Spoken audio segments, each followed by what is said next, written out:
Hello dear friends, मैं आशीष श्रीवास्तव आप सभी का स्वागत करता हूं ब्रेनी एकेडमी दतिया के ऑनलाइन वीडियो सीरीज़ में।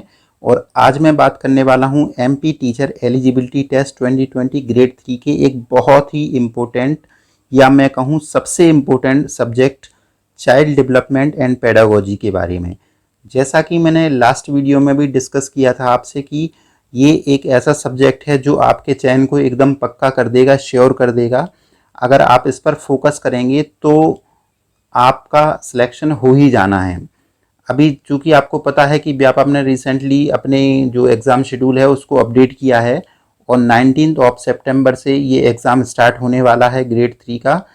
उससे पहले पहले आपको सारी प्रिपरेशन अपनी कर लेनी है।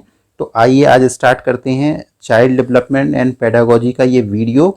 और इसमें मैं सबसे पहले आपके साथ डिस्कस करूंगा कि मैं किस तरीके से इसको पढ़ाने वाला हूं। ये चैप्टर फर्स्ट का वीडियो है, ये चैप्टर फर्स्ट है और चैप्टर फर्स्ट में ये जो टॉपिक वाइज मैं आपको पढ़ाऊंगा तो इसमें पहला ये टॉपिक है बाल विकास की अवधारणा एवं इसका अधिगम से संबंध। तो इसमें भी टॉपिक्स रहेंगे। सबसे पहले विकास की अवधारणा के बारे में मैं आपसे बात करूंगा। उसके बाद में हमारे जो प्रसिद्ध मनोवैज्ञानिक हैं उनके द्वारा विकास के जो अभिलक्षण बताए गए हैं उनके बारे में मैं आपसे डिस्कशन करूंगा। इसके बाद में फिर आपसे बात होगी विकास के आयाम के बारे में, जो कि शारीरिक, मानसिक, सांवेगिक, क्रियात्मक, भाषाई एवं सामाजिक प्रकार के होते हैं।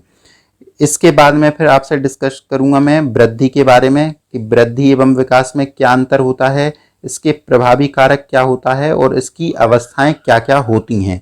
ये सारा डिस्कशन मैं आपको क्रमबद्ध तरीके से करूंगा आपके साथ में। फिर मैं बात करूंगा आपसे अधिगम के बारे में और अंत में मैं बात करूंगा विकास का अधिगम से क्या संबंध होता है। ये पूरा एक क्रम चलेगा सारे टॉपिक्स का, इजीली आपको समझ में आ जाए इसके लिए मैं टॉपिक वाइज आपको एक्सप्लेन करूंगा। एक के बाद एक टॉपिक आएगा, आपको पूरा इजी वे में सब कुछ समझ में आएगा। और सबसे लास्ट में मैं बात करूंगा इसके जो भी क्वेश्चंस रहेंगे इम्पोर्टेंट, जो लास्ट एग्जाम्स में आ चुके हैं और जो कि बहुत ही इम्पोर्टेंट क्वेश्चंस होंगे, वो मैं आपको इस वीडियो में बताऊंगा। फिलहाल ये हमारा जो वीडियो है वो इसकी जो फर्स्ट टॉपिक है उसके बारे में है, विकास की अवधारणा। बाकी के टॉपिक्स जो है मैं नेक्स्ट वीडियो में कवर करने वाला हूं। तो आइए स्टार्ट करते हैं आज के वीडियो का ये टॉपिक, विकास की अवधारणा। विकास की अवधारणा मीन्स विकास की परिभाषा। इसमें बाल हम इसलिए ऐड कर देते हैं क्योंकि हम बालकों के बारे में या बच्चों के बारे में पढ़ते हैं तो ये हो जाता है चाइल्ड डेवलपमेंट या बाल विकास। अवधारणा का आशय होता है परिभाषा या डेफिनेशन से। तो हम निम्न बिंदुओं के माध्यम से बाल विकास की जो अवधारणा है या परिभाषा है उसको समझने का प्रयास करेंगे। तो इसमें सबसे पहला जो बिंदु है वो ये दिया हुआ है, विकास एक जीवन पर्यंत चलने वाली प्रक्रिया है जो गर्भाधारण से लेकर मृत्यु पर्यंत होती रहती है।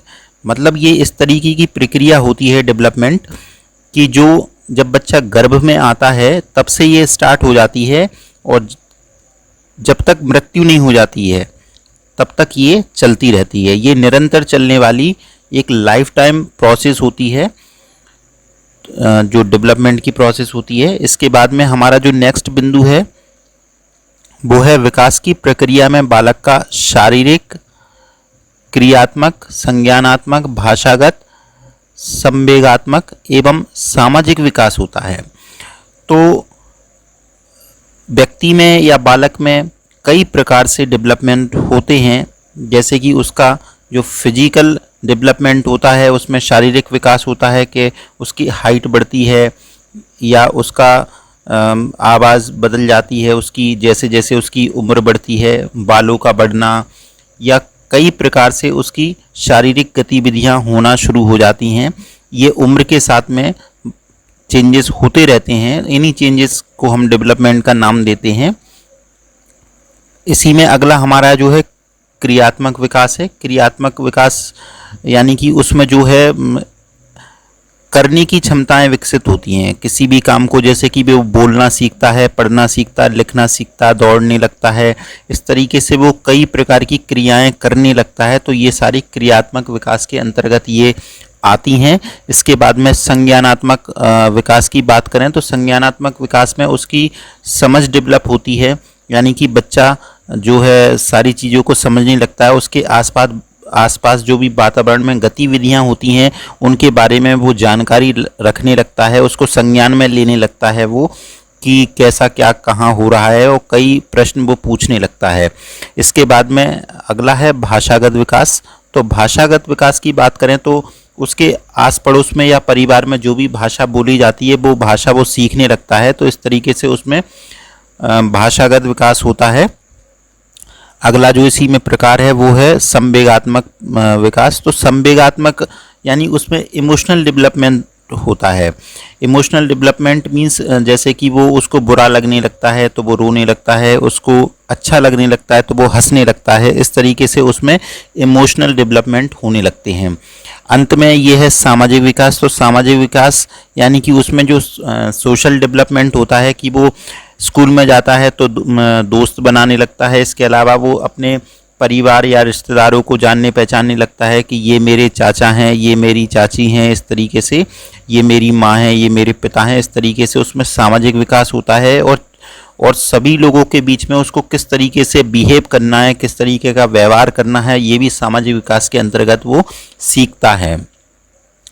अगला जो हमारा बिंदु है वो है विकास की गति सदैव मनुष्य की निर्भरता से स्वावलंबी होने की स्थिति तक चलता रहता है। यानी कि जो विकास की जो गति रहती है वो कहाँ से शुरू होती है, जब वो बालक किसी पर डिपेंड होता है। यानी कि वो जब वो छोटा रहता है तो उसके पेरेंट्स उसकी केयर करते हैं, उसकी देखभाल करते हैं, तो वो दूसरों पर निर्भर रहता है, वो कोई भी काम अपने आप से नहीं कर पाता है। और बाद में जैसे जैसे उसमें डेवलपमेंट होता है तो वो स्वावलंबी हो जाता है, सेल्फ डिपेंड हो जाता है, सारे काम वो खुद से करने लगता है। तो इस तरीके से हम कह सकते हैं कि जो विकास है वो मनुष्य की निर्भरता यानी कि डिपेंडेंट से लेकर वो जब सेल्फ डिपेंड हो जाता है तब तक चलती रहती है। ये ऐसी प्रोसेस होती है विकास की या डेवलपमेंट की जो यहाँ से शुरू होती है निर्भरता से और स्वावलंबी तक भी चलती रहती है। हमारा जो अगला बिंदु है वो है इसे मानव का बाहरी पर्यावरणीय लक्षणों के साथ मानव के आंतरिक लक्षणों की प्रक्रिया के रूप में भी परिभाषित किया जा सकता है। अर्थात जो मनुष्य के जो पर्यावरण के लक्षण होते हैं, जो उसके आसपास पर्यावरण में जो भी लक्षण पाए जाते हैं, उसका जब मानव उनके संपर्क में आता है और उसके फलस्वरूप उसमें जो आंतरिक लक्षणों में परिवर्तन आते हैं तो उसको हम डेवलपमेंट कहते हैं। कुल मिला के ये हम कह सकते हैं कि जो परिवर्तन होता है वही विकास का एक रूप होता है, या हम परिवर्तन को ही विकास का नाम दे सकते हैं। अंत में मैंने एक प्रसिद्ध मनोवैज्ञानिक अरस्तु जी की इसमें डेफिनेशन को ऐड किया हुआ है। अरस्तु जी के अनुसार विकास आंतरिक एवं बाह्य कारणों से परिवर्तन व्यक्ति में परिवर्तन है। यानी कि किसी भी मनुष्य में जो आंतरिक या जो बाहरी कारण रहते हैं उसके कारण जो परिवर्तन होते हैं, जैसा कि मैंने अभी बताया आपको कि परिवर्तन ही डेवलपमेंट है।